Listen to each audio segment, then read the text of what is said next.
Hello, and thanks for watching another episode of ARFCOM News, your twice-weekly dose of the finest 2A propaganda. The Bruin precedent was supposed to prevent states from using subjective requirements to deny carry permit applications, but Californistan continues to judge applicants' moral character. So David Vallejos filed an entirely self-funded pro se suit against Rob Bonta, arguing the current law and policy invites viewpoint and lifestyle discrimination, permits investigation by rumor or accusation, and enables prior restraint-style licensing. Vallejos has a clean criminal record, holds a federal firearms license, and holds an Arizona CCW, yet he was denied a California permit because the Riverside County Sheriff thinks his moral character isn't pure enough. Maybe you're thinking, why should I care? I'm not a Calistani subject. Well, for one thing, you are a decent human being, so you care about the struggles of our brothers and sisters in the occupied zone. But you also care because what happens in California spreads elsewhere. If Vallejos wins, you are less likely to see this sort of nonsense in your own state. If you're thinking he's super based and you would like to help him in his fight, well, he told me he doesn't need any help right now, and he would prefer that you donate to Cam Atkinson in his fight for constitutional carry. Link down there in the doobly-doo as always. But hey, it would be impossible for us to produce quality 2A propaganda without sponsors, so let's pay some bills. Today's video is sponsored by Vortex. The proven Crossfire sight is now available in new flavors. Same great, affordable, bomb-proof reflex sight with a 2 MOA reticle and 50,000 hour battery life backed up by the Vortex no questions asked VIP warranty, but now it's available with a tan finish or a green dot. Not too long ago, I reported to you about how the ATF was promising to turn over a new leaf. But you're not the kind of people who doom scroll at a green light or push elevator buttons that are already lit, so you're smart enough to treat that with extreme skepticism.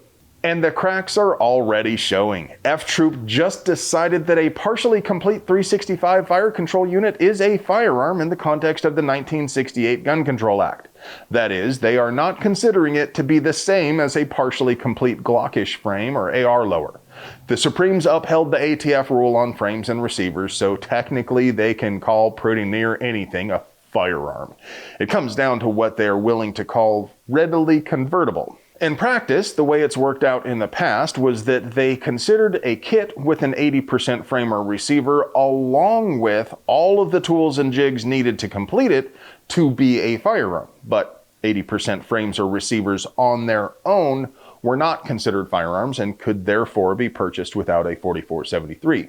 From the look of it, this 365 fire control unit still has quite a bit of machining left to finish it. We can't see the other angles, but at the very least, the frame rails have not been cut yet. Comparing it to a finished 365 FCU, it's obvious this is just a rough casting. Almost every surface and cut needs to be cleaned up. This might take more work than an 80% AR lower and definitely more work than a P80 Glockish thing. That doesn't mean nobody will ever be able to sell you an 80% FCU. Perhaps these same folks, or maybe another company, will submit a sample that does meet F-Troop's approval.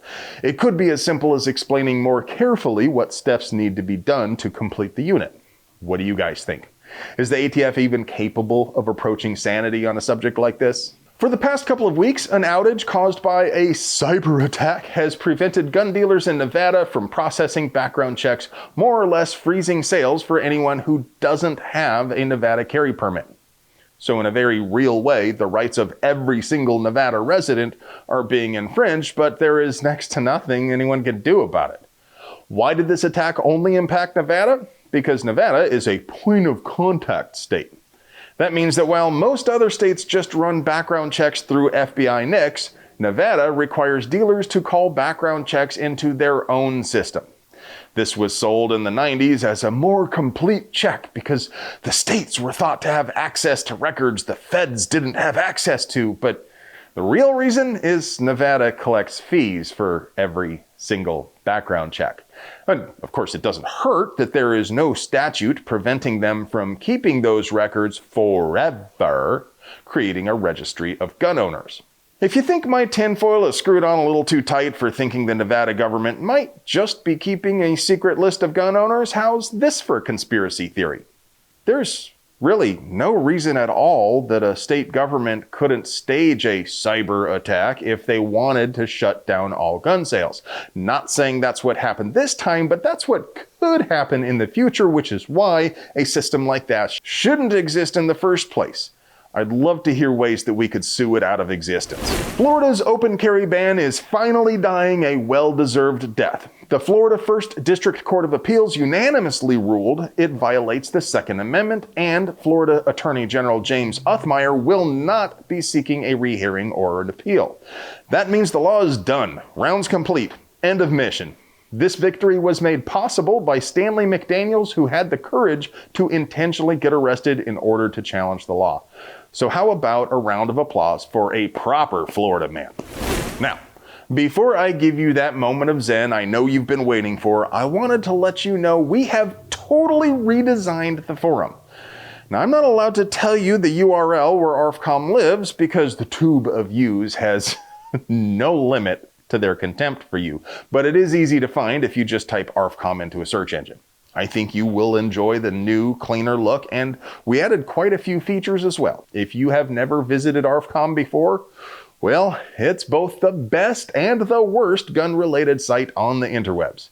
If you know, you know.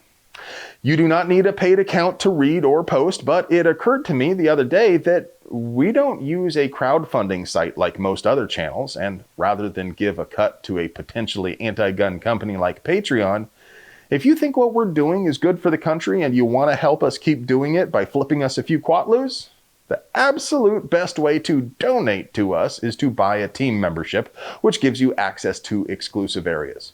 But here I am going on about us when you want that moment of zen.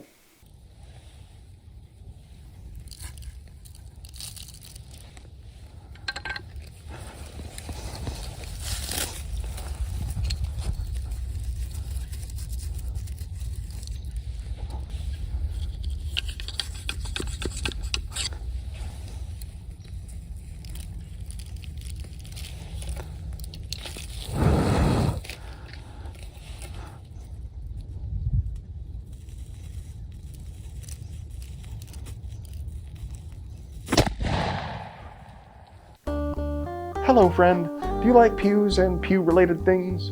Would you like to help us keep delivering you pure-uncut American pew propaganda at the low price of $3.99? We literally couldn't pay our bills without our sponsors, so do us a solid and get yourself something nice from them. You deserve it. I love you.